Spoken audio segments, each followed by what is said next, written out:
जय हिंद दोस्तों, एक बार फिर से आप सभी का स्वागत है आपके अपने चैनल द स्टूडेंट्स कॉर्नर पे। देखो, हम लोगों ने 5th 6 मार्च के चारों पेपर निपटा लिए थे। 7th मार्च फर्स्ट शिफ्ट का इंग्लिश का पेपर आज हम कंप्लीट सॉल्व करेंगे इस वीडियो में। और बढ़ते हैं अपने क्वेश्चंस की तरफ। सबसे पहले हमें मिलेगा पैसेज, बट पैसेज के पहले हम पढ़ेंगे questions. Which of the following is the most suitable title for the given poem. ठीक है, टाइटल ध्यान रखना है। I died for the beauty but was scarce, before death, between two dangers, fault in our stars. What is the ultimate effect of the given poem. इस poem का effect क्या है तो वो तो हमें पोएम पढ़ने के बाद समझ आएगा। अगले क्वेश्चन पर चलते हैं।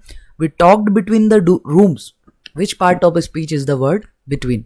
तो यहाँ पर एक काम करते हैं, जो क्वेश्चंस बिना पैसेज के हो सकते हैं उसको हम अभी कंप्लीट कर लेते हैं। ये बोल रहा है कि we talked between the rooms, तो which part of speech is the word between. यहाँ पर जो बिटवीन है वो कौन सी पार्ट्स ऑफ स्पीच है।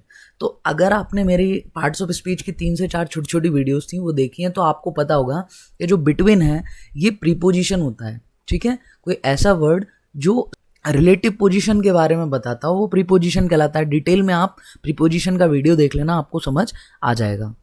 तो ये हमारा प्रीपोजिशन है।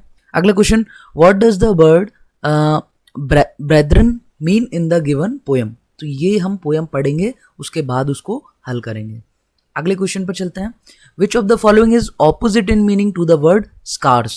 सबसे पहले देखो, ऑपोजिट मीनिंग ढूंढने के लिए सबसे पहले आपको स्कार्स का मतलब पता होना चाहिए। और यहाँ पर जो स्कार्स है सर, उसका मतलब होता है आपका अपर्याप्त, मतलब किसी चीज़ की कमी होना। अब कमी का अपोजिट क्या होगा सर, जब आपके पास कोई कमी ना हो, बहुत सारी क्वांटिटी हो। सर लिमिटेड, तो वैसे लिमिटेड का मतलब होता है सर कमी, ये अनलिमिटेड होता तो ये वर्ड सही हो जाता। बट यहाँ पर आपका ऑप्शन नंबर सी जो कि है एम्पल, और एम्पल का मतलब होता है सर आपका पर्याप्त, पर्याप्त मात्रा में। तो ये आपका सही आंसर हो जाएगा ऑप्शन नंबर सी। बढ़ते हैं हम अगले क्वेश्चन की तरफ। Why did the speaker fail. तो स्पीकर फेल क्यों हुआ ये हमें पोएम पढ़ने के बाद समझ आ जाएगा। Until the moss had reached up our lips, what does the word moss refer to the in the given line of poem। देखो, moss वैसे तो ये पोएम पढ़ने के बाद मालूम पड़ता, बट moss का मतलब आपको पता है क्या। जब आप नदी में जाते हैं और नदी के किनारे घाट पर बैठते हैं तो सीढ़ियों पर आपको ग्रीन ग्रीन और येलो येलो सी एक काई टाइप की दिखाई देती है ना। तो इस moss का मतलब क्या है आपका काई। कहीं कहीं इसको कंजी भी बोलते हैं। ग्रीन और येलो इस कलर की जो ब्राउन सी कई बार ब्राउन भी होती है, वो कंजी दिखती है आपको, है ना, काई बोलते हैं उसको, वो होता है सर मॉस। तो इस मॉस का क्या मतलब है। अ ग्रीन और yellow plant that grows specially in wet earth. जैसे मैंने आपको बोला, जो गीली जगह होती है लाइक नदी के किनारों पर, है ना, या फिर चट्टानों पे। तो चट्टानों पे भी जम जाती है, जब आपको उसको नमी मिलती है तो चट्टानों पर भी ये जम जाती है, दीवारों पर या पेड़ों की जो ट्रंक्स रहती हैं उस पर। तो इसका ऑप्शन नंबर ए हमारा सही होगा। बिना पैसेज के हमें इसका आंसर मिल जाता। अब हम बढ़ते हैं अपने पैसेज की तरफ। तो हमारे कुछ प्रश्नों के उत्तर हम ढूंढेंगे। I died for beauty but was scarce. अच्छा, ऐसा कुछ था कहीं। हाँ, which of the following is the most suitable title. I died for beauty but was scarce. देखो, जो लाइन अगर पोएम में आई है और वो आपके टाइटल के लिए दावेदारी पेश कर रही है तो वही आपका आंसर सही होगा। ऑप्शन नंबर ए यहाँ पर आपका सही हो जाएगा। ठीक है, आगे बढ़ते हैं। I died for beauty but was scarce. मैं सुंदरता के लिए मर गया लेकिन दुर्लभ था।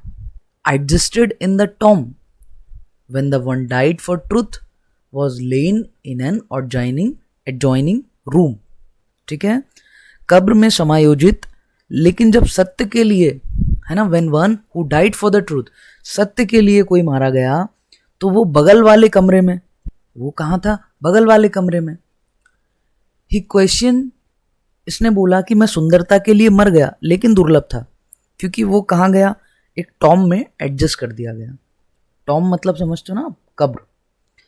और when one who died for truth, और जब एक सच्चाई के लिए कोई मारा गया तो वो भी उसके बगल वाले कमरे में ही था। ठीक है, फिर ही question softly why I failed. तो जो था उसने धीरे से सवाल किया कि मैं फेल क्यों हुआ। मतलब वो सामने वाले से पूछ रहा है आप फेल क्यों हुए। तो जो फर्स्ट पर्सन था उसने जवाब दिया फॉर ब्यूटी, उसने बोला सुंदरता के लिए। तब फिर वो जो दूसरा कहता है एंड आई फॉर ट्रुथ, दूसरा बोलता है और मैं सच कहता हूं इसलिए। द टू आर वन, दोनों एक हैं। वी ब्रेदरन आर, सर ये जो ब्रेदरन है ना, वो बोल रहा है कि हम भाई हैं। क्या हैं हम?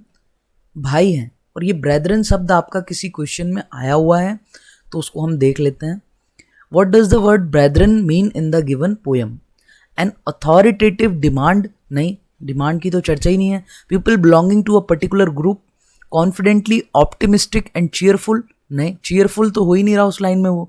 Full of anxiety and concern, कोई दुख भी उन्होंने साबित नहीं किया, उसने तो सिर्फ इतना बोला, देखो आप इसको पढ़ो।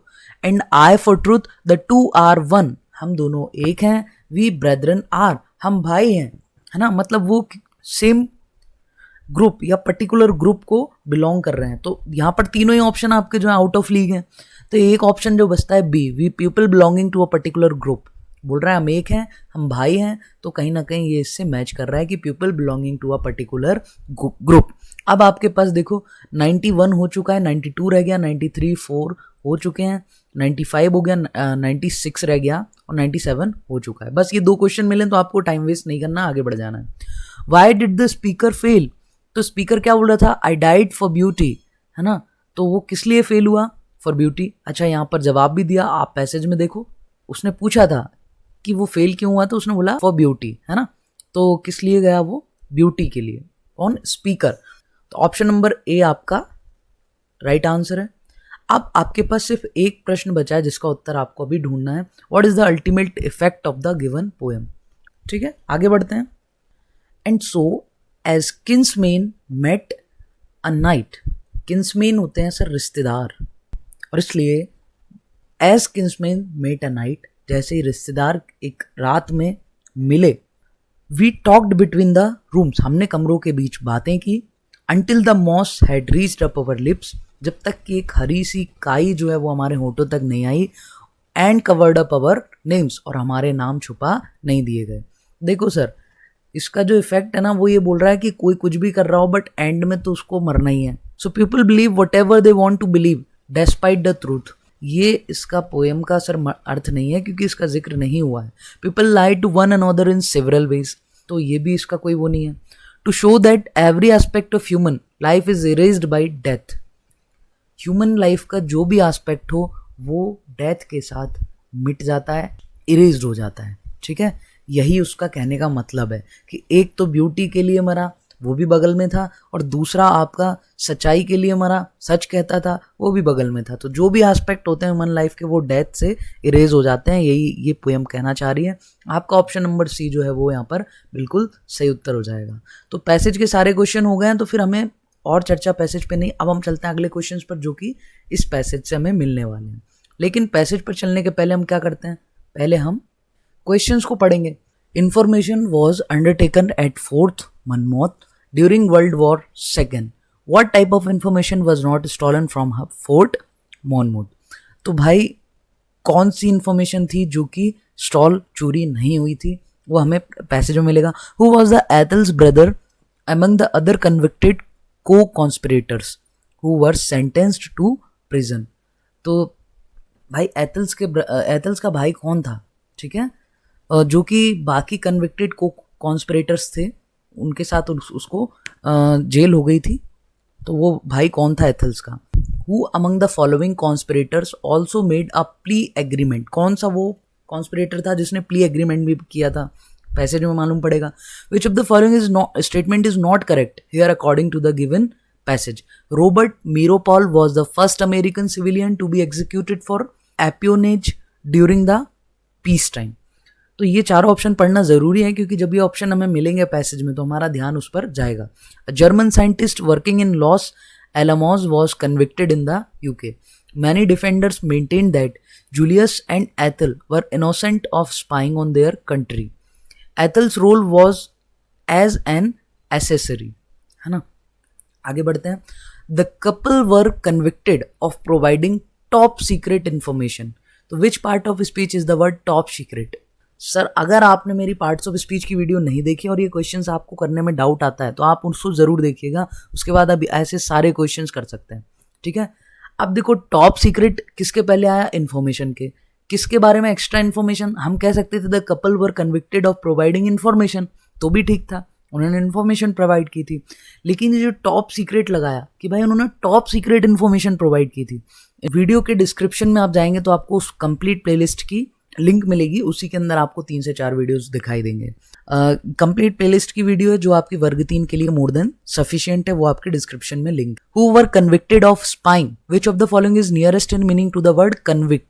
Who were convicted of spying, convicted का मतलब होता है सर इनको अपराधी बताया गया था, स्पाइंग करने के अपराधी थे, तो who were convicted of spying, तो अपराधी। आप सर कन्विक्टेड का नियरेस्ट मीनिंग यानी सिनोनिम एक तरीके से आप क्या कह सकते हैं, रिलीज का मतलब होता है छोड़ देना, भाई अपराधी है छोड़ना, मैच नहीं कर रहा। एंग्री यानी अपराधी और गुस्से का कोई लेना देना नहीं है, हमें तो ऑपोजिट ढूंढना है। और सर लिबरेट का मतलब भी आपका होता है आज़ाद, ये दोनों के मतलब नहीं लिखे क्योंकि आपको पता होंगे, तो अपराधी और आज़ाद इसका भी कोई लेना देना नहीं है। फिर आपके पास एक ही ऑप्शन बचता है sir, option number D, sentence. Sentence का मतलब आपका नियरेस्ट होता है, क्योंकि जब हम कहते हैं ना किसी को फांसी की सजा हो जाए तो बोलते हैं he was sentenced to death, यानी इसका मतलब होता है सर सजा। और कन्विक्टेड का मतलब भी ये होता है कि मिथ्यादोष का अपराधी घोषित कर दिया गया है, तो ये नियरेस्ट मीनिंग है, उसने एग्जैक्ट नहीं बोला बट नियरेस्ट बोला है। तो क्योंकि तीनों ऑप्शन आपके बिल्कुल ऑपोजिट हैं तो आप सेंटेंस पर जाएंगे।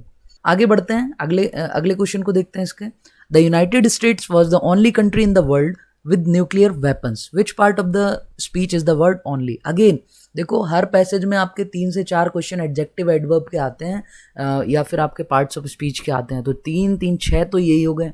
फिर आपके ग्रामर में भी आते हैं, मतलब हर पेपर में 8 से 10 नंबर आपके पार्ट्स ऑफ स्पीच के रहते हैं, है ना। अभी तक जितने पेपर हमने किया, आज 5वां पेपर है, तो आप उन वीडियो को ज़रूर देखिएगा ताकि आपसे ये एक भी क्वेश्चन मिस ना हो।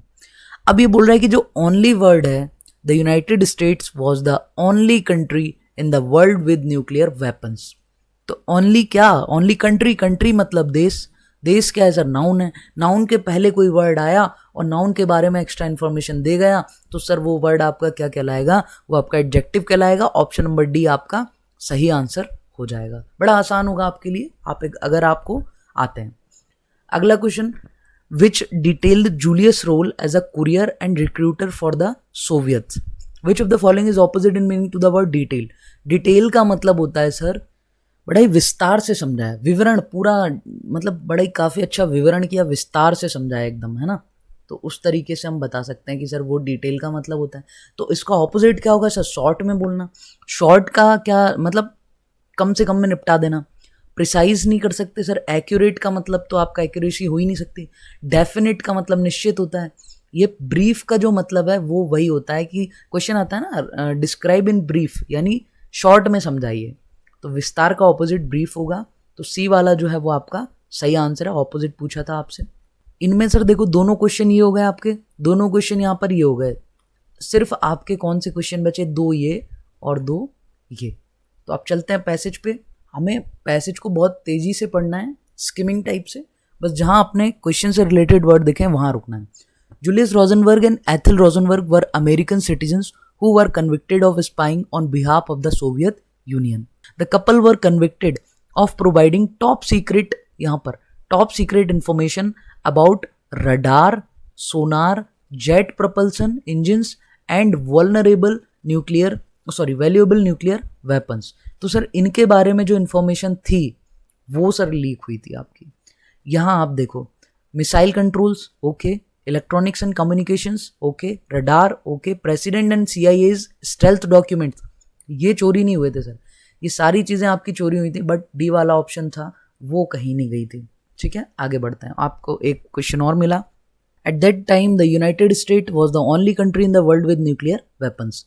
Convicted of espionage in 1951, they were executed by the federal government of the United States in 1953 at Sing Sing Correctional Facility in Ossining, becoming the first American civilian to be executed for such charges। ये पहले American citizen civilians बने जो execute किए गए। जबकि यहाँ पर एक क्वेश्चन है हमारे पास जहां हमें 4 ऑप्शन में से एक ऑप्शन ढूंढना है और वो ये कह रहा था गलत ऑप्शन ढूंढो। तो Robert Meeropol was the first American civilian to be executed for espionage. नहीं, ये नहीं थे, पहले तो वो दोनों थे सर, उनको इस चीज के लिए हैंग किया गया था। तो ये ऑप्शन आपका गलत है और जो ऑप्शन गलत है वही ढूंढना था आपका, क्योंकि वही ऑप्शन आपका क्या है, सही है। तो अब आपको चलना है 100 वाले क्वेश्चन को ढूंढना है। तो एक तो 100 वाला क्वेश्चन रह गया कि सर प्ली एग्रीमेंट किसने किया था, और एक यहाँ पे आपका ये वाला रह गया कि एथल्स का ब्रदर कौन था जो कि अदर को कॉन्स्पिरेटर्स के रूप में कन्विक्ट किया गया था। तो आगे बढ़ते हैं सर पैसेज में। New York become the first American civilian to be executed for such charges for the first time to receive that penalty during peacetime. Other convicted co-conspirators were sentenced to prison, including Ethel's brother David Greenglass. तो एथल का भाई कौन था sir, David ग्रीनग्लास, है ना। तो David ग्रीनग्लास यहाँ पर ऑप्शन है बी, और ये था सर एथल्स का भाई जो कि अदर को कॉन्स्पिरेटर्स के रूप में पकड़ा गया था। तो इसका आंसर भी आपको मिल चुका है। अब मात्र एक क्वेश्चन आपके पास है कि प्ली एग्रीमेंट किसने की थी। यहाँ पे मिला था सर हमें उसका answer, David Greenglass who has made a plea agreement. अच्छा, इसी ने सर प्ली एग्रीमेंट भी किया था। तो आ जाइए आप इधर, who has also made a plea agreement, sir David Greenglass. Option number D जो है वो यहाँ पर आपका राइट आंसर है। आपके सारे आंसर्स मिल चुके हैं और आपको आधे पैसेज में ही मिल गए सारे आंसर के, ठीक है। ये था आपका फर्स्ट पार्ट पैसेज का आधा पैसेज, इसी में सारे आंसर थे। सेकंड पार्ट पढ़ने की जरूरत अब नहीं है आपको, इसीलिए मैं कहता हूँ पहले आप क्वेश्चंस पढ़ो फिर आप पैसेज पढ़ जाओ, ठीक है, ताकि आपके जैसे ही सारे आंसर्स मिले आप पैसेज छोड़ दो। अदरवाइज पहले हम पैसेज पढ़ेंगे और पूरा हमें याद तो रहने नहीं वाला, फिर क्वेश्चन पढ़ के फिर हम उन क्वेश्चंस को छांटेंगे तो डबल हमारा टाइम बर्बाद होता है। Which of the following was basically replaced by communicative language teaching? Communicative language teaching CLT method ने सर किसको रिप्लेस किया? तो सर पहले स्ट्रक्चरल मेथड आपका चलता था जो एक सीक्वेंस से काम चलता था, स्ट्रक्चर वाइज, है ना। अब वो स्ट्रक्चर छोड़ करके अब क्या हुआ, बोले आप कम्युनिकेट करो, उससे आप लैंग्वेज टीचिंग सिखाओगे, वो नेचुरल वे में उसको ग्रास्प करेगा बच्चा। तो इसने सर स्ट्रक्चरल टीचिंग को रिप्लेस कर लिया, ठीक है। तो ऑप्शन नंबर ए आपका सही है, क्योंकि स्ट्रक्चरल में बहुत ज़्यादा रूल्स पर फोकस हुआ करता था कि आप स्ट्रक्चर सीखो फिर पढ़ो, और हमसे बोला है कि नहीं, उसको सिखाना नहीं है। वो जैसे हिंदी को आत्मसात करता है, एक्वायर करता है, वैसे ही वो इंग्लिश को भी एक्वायर करेगा। आप कम्युनिकेट करते रहिए, ठीक है। अगला क्वेश्चन है cognitive code approach generally focus more on which of the following. तो सर जी आपका कॉग्निटिव कोड है ना, कॉग्निटिव कोड अप्रोच किस पर फोकस करता है सर, ये ग्रामर के रूल्स पर फोकस करता है। आपका बी ऑप्शन यहाँ पर राइट आंसर है। आपको ध्यान रखना है कि कॉग्निटिव कोड अप्रोच जो है वो ग्रामर के रूल्स पर फोकस करती है। आगे बढ़ते हैं। John really ran fast dash he still did not win the race. John सच में तेज भागा लेकिन फिर भी वह रेस नहीं जीत सका। So despite he still did not win the race, नहीं। John really ran fast though he still did not win the race, यद्यपि वह रेस नहीं जीत सका। तो दो ऑप्शन यहाँ पर आपका सही बैठेगा। यहाँ पर आएगा आपका क्या, बी वाला ऑप्शन सही आंसर है। John really ran fast though he still did not win the race. Anita looked it in the dictionary.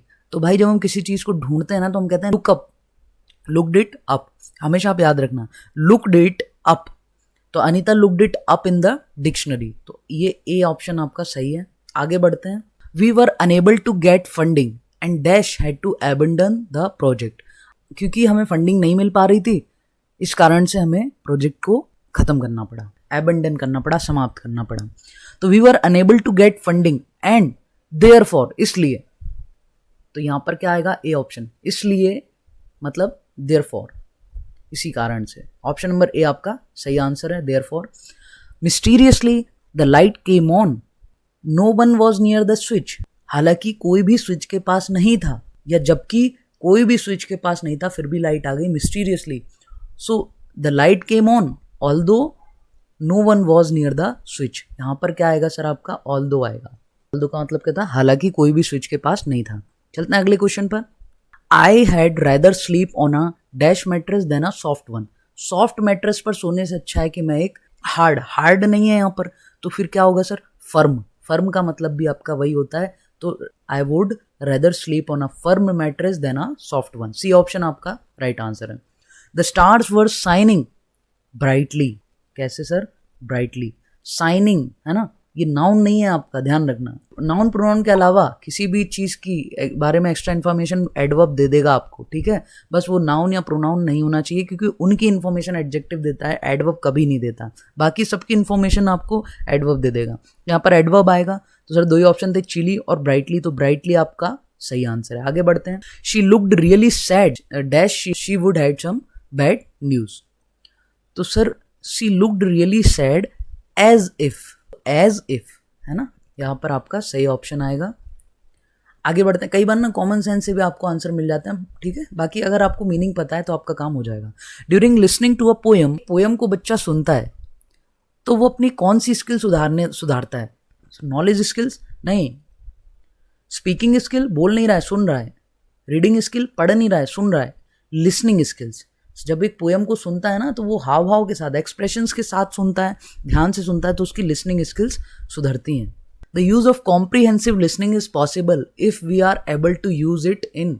हम कॉम्प्रीहेंसिव लिसनिंग को पॉसिबल कर सकते हैं अगर हम उसको यूज कर पा रहे हैं अप्रोप्रिएट वोकैबुलरी में और लैंग्वेज स्किल्स में। तो सर दोनों ही आपके सही ऑप्शन है। अगर आप लैंग्वेज स्किल्स में उसको उतार पा रहे हैं या फिर वोकैबुलरी में आप उसको उतार पा रहे हैं तो वो कॉम्प्रीहेंसिव लिसनिंग होगी। तो आपके दोनों ऑप्शन सही है, यानी option number D, both of the given option. Which of the following statement is या आर ट्रू, क्योंकि एक सही हो सकता है, एक से ज्यादा भी। Many times children read in low murmuring. कई बार बच्चे ना बिल्कुल लो साउंड में पढ़ते हैं, है ना, लाइक मुरमुर करते हैं, मुरमुरिंग करते हैं, तो ये सही है, ऐसा होता है। और spelling and pronunciation of the word is a big challenge for the teacher. देखो किसी वर्ड की स्पेलिंग्स बच्चा सीख जाए और प्रोनाउंसिएशन सही से सीख जाए, ये एक टीचर के लिए बहुत बड़ा चैलेंज होता है, क्योंकि बच्चा ना उसको अपने नेटिव लैंग्वेज के कारण, और क्योंकि इंग्लिश से जनरली मध्य प्रदेश में या कहीं भी हमारे जो गवर्नमेंट स्कूल के बच्चे हैं तो इंग्लिश उनके लिए मदर टंग नहीं होती, तो उसका सर वो प्रोनाउंशिएट करना वो सही से करें, वो एक टीचर के लिए बहुत बड़ा चैलेंज होता है। तो आपके दोनों ऑप्शन सही हैं, option number C is the right answer. अगला question, to teach the action verb the teacher mimics the action. Action verb सिखाने के लिए टीचर क्या करता है? मिमिक्स करता है, यानी जैसे बोला रन तो वो रन करके दिखाएगा, है ना, और बच्चों को भी बोलेगा, दौड़ करके दिखाएगा और बच्चों को भी एक्टिंग करने के लिए बोलेगा, एक्शंस की मिमिक्स करेगा। तो ये मेथड आपका कौन सा मेथड अपना रहा है टीचर? साइलेंट वे नहीं, डायरेक्ट मेथड नहीं, ये तो डायरेक्टली जब इंग्लिश सिखाते हैं तो वो मेथड होता है। इनडायरेक्ट मेथड नहीं, टोटल फिजिकल रिस्पॉन्स, क्योंकि जब वो दौड़ कर बताएगा तो ये टोटल फिजिकल रिस्पॉन्स भी आएगा। रन वर्ड सुनते ही बच्चे भाग करके दिखाएंगे, ठीक है, ये टोटल फिजिकल रिस्पॉन्स कहलाता है। विच of the statements is not true about remedial teaching. तो भाई रेमेडियल टीचिंग के लिए कौन सा स्टेटमेंट है जो करेक्ट नहीं है? तो remedial teaching is an integral part of language learning, ठीक है। जब लैंग्वेज सीखता है बच्चा तो रेमेडियल टीचिंग उसका इंटीग्रल पार्ट है, क्योंकि जहाँ उसको दिक्कत आएगी वहाँ हमें रेमेडियल टीचिंग करना पड़ेगा। तो ये ऑप्शन सही है। Slow learners and fast learners are differentiated. थोड़ी देर के लिए इसको छोड़ देते हैं, सी ऑप्शन पर चलते हैं। Academic background of the students is necessary. देखो रेमेडियल टीचिंग के लिए बच्चे का एकेडमिक बैकग्राउंड होना ज़रूरी है, ऐसा पॉसिबल नहीं है, क्योंकि कोई अच्छा बच्चा भी एक पर्टिकुलर टॉपिक में हो सकता है उसको दिक्कत आए, तो ज़रूरी नहीं है कि जिसका एकेडमिक बैकग्राउंड ख़राब था उसी को ज़रूरत पड़ेगी, या फिर जिसका एकेडमिक बैकग्राउंड बहुत अच्छा था उसे कभी रेमेडियल टीचिंग की ज़रूरत नहीं पड़ेगी। तो कौन सा सही नहीं है सर? बी वाला लग रहा था, बट सी जो है वो ज़्यादा गलत है। तो कई बार ऐसे क्वेश्चंस आते हैं कि आपको दो ऑप्शन भी सही दिखते हैं और एक सिलेक्ट करना होता है, तो फिर हमें सबसे सटीक क्या बैठेगा वहाँ पहुँचना होता है। आगे बढ़ते हैं अगले लास्ट क्वेश्चन पर। A teacher divide her class into groups for addressing the difficult areas of the subject matter. कोई पर्टिकुलर डिफरेंट एरियाज थे कोई चैप्टर के अंदर, तो उसके लिए टीचर ने क्या किया, उसकी क्लास को ग्रुप्स में डिवाइड कर दिया। ईच ग्रुप है 6 स्टूडेंट्स, हर एक ग्रुप में उसने कम से कम 6 बच्चे रखे। उस 6 बच्चों में से एक तो आउटस्टैंडिंग था, बहुत ज़्यादा इंटेलिजेंट, 1 इंटेलिजेंट, 2 एवरेज। एक तो बहुत स्मार्ट बच्चा था, एक इंटेलिजेंट भी था, 2 एवरेज बच्चे थे और 2 स्लो लर्नर्स थे। हर ग्रुप का यही पैटर्न था, ठीक है। तो हर टाइप के बच्चों को उसने रखा था, स्लो लर्नर्स को भी रखा था, किसके साथ? आउटस्टैंडिंग और इंटेलिजेंट के साथ। तो which strategy of remedial teaching does she use? तो वो कौन सा तरीका अपना रही है? Individualised educational programme. भाई वो 6 लोगों के एक ग्रुप में बांट रही है तो इंडिविजुअलाइज्ड प्रोग्राम तो हो नहीं सकता, ऑप्शन गलत हो गया आपका। सपोर्ट प्रोग्राम, बिल्कुल, जो आपके आउटस्टैंडिंग बच्चे, इंटेलिजेंट बच्चे हैं, वो एवरेज और स्लो लर्नर्स को सपोर्ट करेंगे। तो एक जो सपोर्ट की भावना है सर, वो भी डेवलप होगी, और ये सपोर्ट प्रोग्राम आपका कहलाएगा। रिवॉर्ड प्रोग्राम नहीं है, क्योंकि रिवॉर्ड की चर्चा यहाँ पर नहीं है ना। तो सपोर्ट प्रोग्राम सही आंसर है, ऑप्शन नंबर बी आपका सही आंसर है। तो आज के लिए इतना ही। आज हमने 7 मार्च का फर्स्ट शिफ्ट का पेपर किया। फिर मिलेंगे अगली वीडियो में, तब तक के लिए जय हिंद एंड जय भारत।